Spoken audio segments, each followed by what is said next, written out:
In this problem, we are given a situation where we have two rings of charge, one like this and another like this, and point P is right here, and is separated from both rings at a distance of L, and L is 0.20 meters. And the charge of the first ring is positive 5 microcoulombs. The charge of the second ring is negative 5 microcoulombs. And the radius of the first ring is 0.10 meters. And the radius of the second ring is 0.05 meters. And the charge of P is negative 0.2 microcoulombs.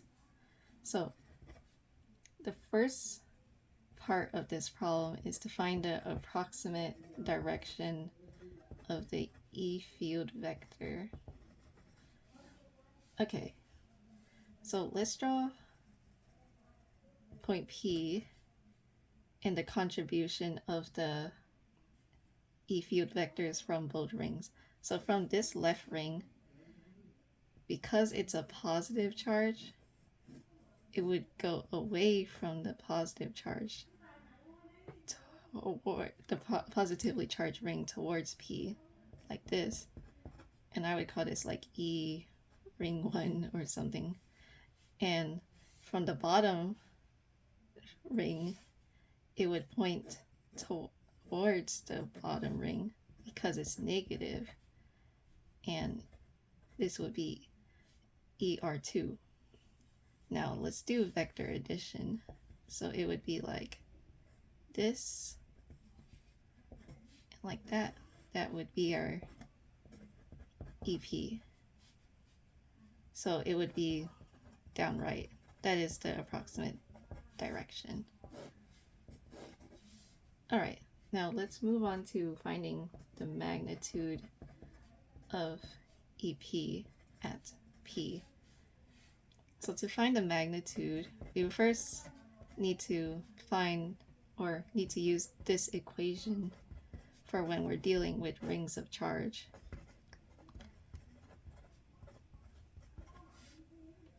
And we would need to use this to find ER1 and ER2, and then use the Pythagorean theorem to find EP. So EP would equal ER1 squared plus ER2 squared. And to find ER1, it would be 9 times 10 to the 9th. Q is 5.0 times 10 to the negative 6. It's 10 to the negative 6 because it was given to us in microcoulombs, and we need to convert it to coulombs. The length is 0.20. Length squared, 0.20 squared plus r squared for the first ring is 0.10 squared. And this would be to the 3/2 power. And we would get in our calculators 8.0 times 10 to the 5th Newton for ER1. And for ER2, it would be the same number, except the same numbers we used in the first ring, except the radius is different. It's actually smaller, and the value of it would be 0.05 squared to the 3/2 power, and we get 1.0 times 10 to the 6 Newton for ER2. And if you put it in the Pythagorean theorem,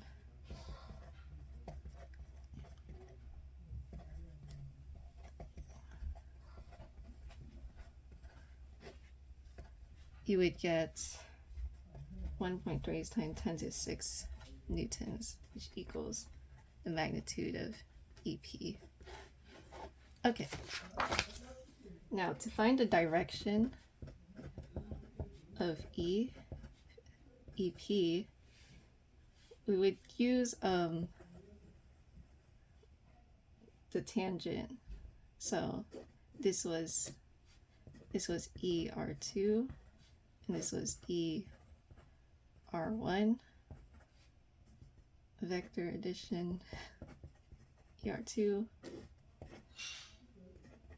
and that's EEP. We need to find theta, and this would be, we could use tan theta, which is ER2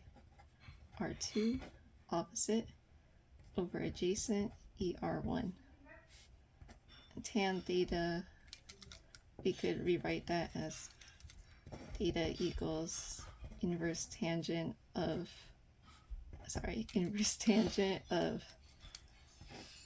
the values are 1.0 times 10 to the 6 over 8.0 times 10 to the 5th. And we get theta equals about 51 degrees under the positive x-axis, right? And the last part is to calculate the force on charge Q. And the equation we're using is this equation. Force vector equal to plus or minus the E field vector times the charge of the point. So we know E field from our magnitude of the E field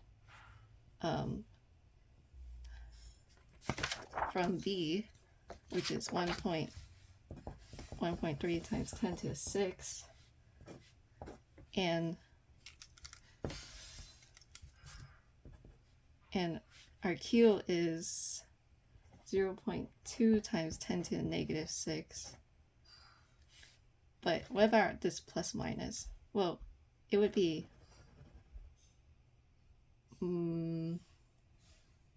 minus because the charge of Q on P was negative.